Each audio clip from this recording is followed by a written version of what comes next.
What it do is Shobeezy, the Shoboat, and we just recently had the Super Bowl pop off, and there's been a lot of headlines, and some people are wondering why wasn't Rihanna paid by the NFL to perform at the Super Bowl? So I'm going to give you the answer and the most thorough breakdown of the reason why. So definitely hit the like button, subscribe to the channel, and hit that notification bell so you don't miss the next video. So let's start here. Approximately 118 million people watched Rihanna's Super Bowl halftime performance, which was 5 million more viewers than the actual Super Bowl game had. And I'm guilty of this, so I know how that goes, because last year I didn't watch the game. I just tuned in for the Dr. Dre and Friends halftime show. You feel me? But sticking with Rihanna, she was obviously a good pick for the halftime show by Jay-Z because she brought the people. And you have to remember, she hasn't released an album in 7 years, and this was her first performance in 5 years. And we've all seen the outcome of her star power on this halftime show. She was trending, she went viral after viewers found out that she was pregnant with her second baby by A$AP Rocky. All of this, so why wasn't she paid? Especially when Apple is paying the NFL $250 million over 5 years to sponsor that Super Bowl halftime show. And you know what? Not only was Rihanna not paid for the show, but more often than not, the actual performers spend millions of their own dollars for the production costs.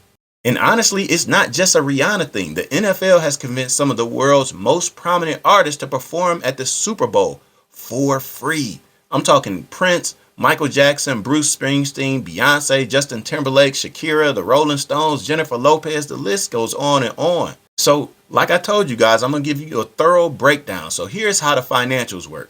The NFL signs a $50 million sponsorship deal. Artists get $10 million to $15 million for a production budget. This budget covers 2,000 to 3,000 part-time workers, including for the set design, security, dancers, and marketing. But artists don't get any of that particular budget.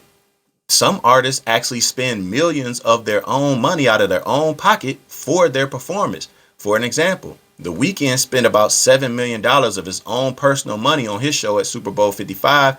Dr. Dre reportedly spent a similar amount last year. So why would they do this? Exposure. Simple as that.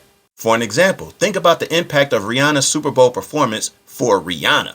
Since her Super Bowl performance, she's been the #1 most streamed artist globally. 17 songs in the top 40 on Spotify. She's gained 3 million, probably more by now, Instagram followers, and searches for Fenty Beauty are up 833%. The Super Bowl effect is real.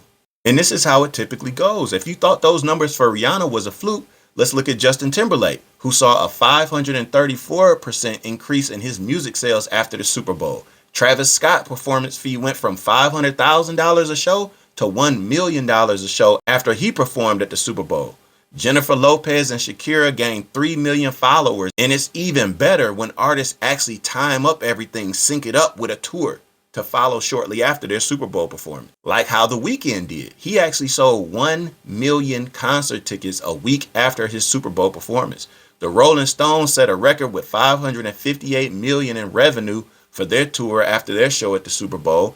And StubHub says artists usually see a 50% increase in concert ticket searches after the Super Bowl. Like I said earlier, Rihanna hasn't put out an album in 7 years, and she doesn't have an expected release date for a new one anytime soon. There's nothing floating around out there, but she's still making a ton of money off of her star power. For an example, Apple TV is paying her several $1 million for a documentary about her Super Bowl performance. That can't happen if you don't perform at the Super Bowl. So the bottom line is this. The NFL, yes, makes millions of dollars off of the Super Bowl and the halftime show, and they have enough money that they could pay their talent a fee. But they're giving the promise of 200 million viewers.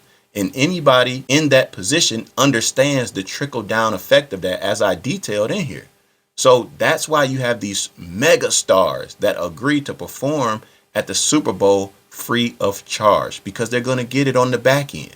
So hopefully that explains this to you guys. I hope you appreciated the video. Like the video, subscribe to the channel, hit that notification bell. Shobeezy, I'm out.